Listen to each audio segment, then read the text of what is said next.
قرب قیامت کا سب سے عظیم فتنہ، فتنہ دجال۔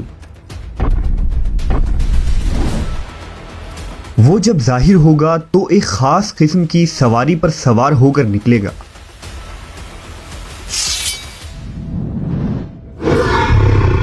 اس کی سواری میں کس طرح کی قوت ہوگی اور کیا دجال کے اس سواری کا تعلق آج کے جدید دور سے ہے؟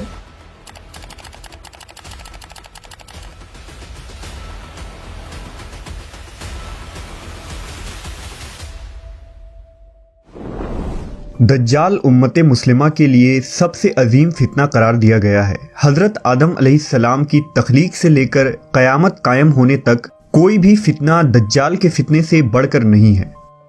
دجال کے متعلق ہم مسلمانوں کے پاس جو معتبر ترین ذرائع ہیں وہ نبی صلی اللہ علیہ وسلم کی احادیث مبارکہ ہے، جس کی روشنی میں ہم یہ جان سکتے ہیں کہ دجال کے پاس کس طرح کی قوتیں ہوں گی اور ان شیطانی قوتوں سے دجال کس طرح کی تباہی مچا سکتا ہے۔ لہذا احادیث کی کتابوں میں حضرت ابن عباس، حضرت عبداللہ ابن مسعود اور ابن عمر رضی اللہ تعالیٰ عنہ سے دجال کی مخصوص سواری کے متعلق احادیث روایت کی گئی ہیں، جن کا مجموعہ یہ ہے کہ دجال اس وقت نمودار ہوگا جب لوگوں کی ایمانی حالت بہت کمزور ہو چکی ہوگی۔ دجال دنیا میں 40 دن گھومے گا۔ ان 40 دنوں میں ایک دن ایک سال کے برابر ہوگا اور ایک دن ایک مہینے کے برابر، جبکہ ایک دن ایک ہفتے کے برابر اور بقیہ ایام معمول کے مطابق ہوگا۔ دجال ایک چمکدار گدھے پر سوار ہو کر نکلے گا جس کے 2 کانوں کے درمیان کا فاصلہ 40 ہاتھ ہوگا۔ دجال اپنے اس سواری پر سوار ہو کر سمندر میں اس طرح داخل ہو جائے گا جیسے ایک گھوڑ سوار اپنے گھوڑے پر سوار ہو کر ایک تنگ ندی میں داخل ہو جاتا ہے۔ اس کے لیے زمین سمیٹ دی جائے گی، یعنی وہ بہت تیز رفتاری سے سفر کرے گا۔ وہ سورج کے غروب ہونے کے مقام پر اس سے پہلے پہنچ جائے گا۔ سمندر کا پانی اس کے ٹخنوں تک پہنچے گا۔ دجال کے پاس 70,000 کی فوج ہوگی جن کے اوپر سبز چادریں ہوں گی، یہاں تک کہ وہ ابو المراق کے ٹیلے پر آ کر ٹھہر جائیں گے۔ وہ ایسی بلند آواز دے کر سب کو بلائے گا کہ اس کو زمین و آسمان کے درمیان ساری مخلوق سنیں گے۔ پھر دجال ان لوگوں سے کہے گا کہ تم سب میری عبادت کرو، میں تمہارا رب ہوں۔ اس موقع پر رسول اللہ صلی اللہ علیہ وسلم نے فرمایا، تمہیں یہ پتا ہو کہ تمہارا رب ایک آنکھ والا نہیں ہو سکتا، بھلا وہ جو دوسروں کو آنکھیں دیتا ہے وہ خود کیسے بینائی سے محروم رہ سکتا ہے؟ اس بدبخت دجال کے ماتھے پر کافر لکھا ہوگا جسے صرف مومن ہی پڑھ سکے گا اور اسے پہچان لے گا۔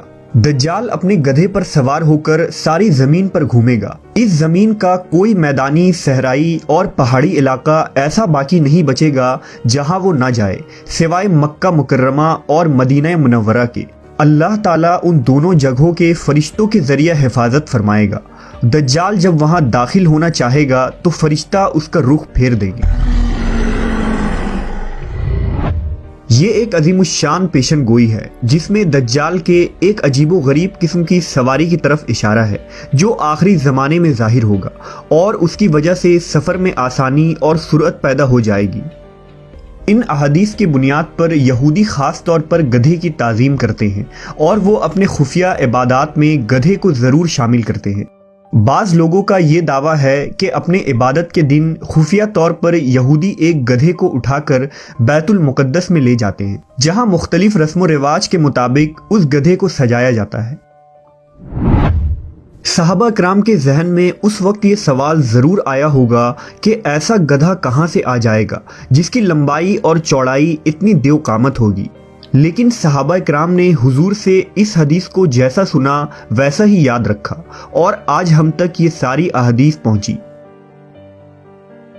علماء کرام کا کہنا ہے کہ اگر ہم یہ کہیں کہ قیامت کے قریب ایک ایسا گدھا پیدا ہو جائے گا اور یہ صفات اس میں پائی جائے گی تو یہ بات ناممکن نظر آتی ہے۔ پھر سوال یہ بھی ہے کہ دنیا میں وہ گدھی کہاں سے آئے گی جو اس قسم کے عجیب و غریب اور دیو قامت گدھا جنے گی اور سمندر کا پانی اس کے ٹخنوں تک آئے، یہ بات عقل کے بعید ہے۔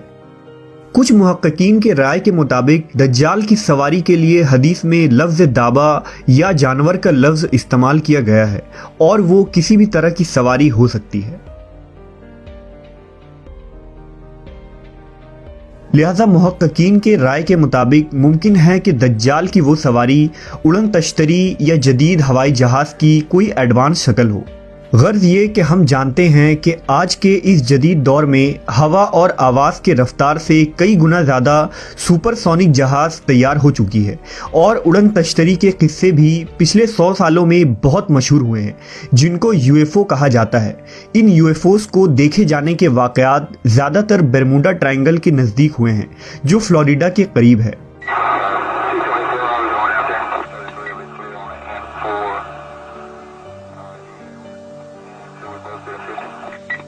ممکن ہے کہ دجال کی یہ سواری ایک یو ایف او یعنی ایک خاص قسم کی اڑن تشتری ہو۔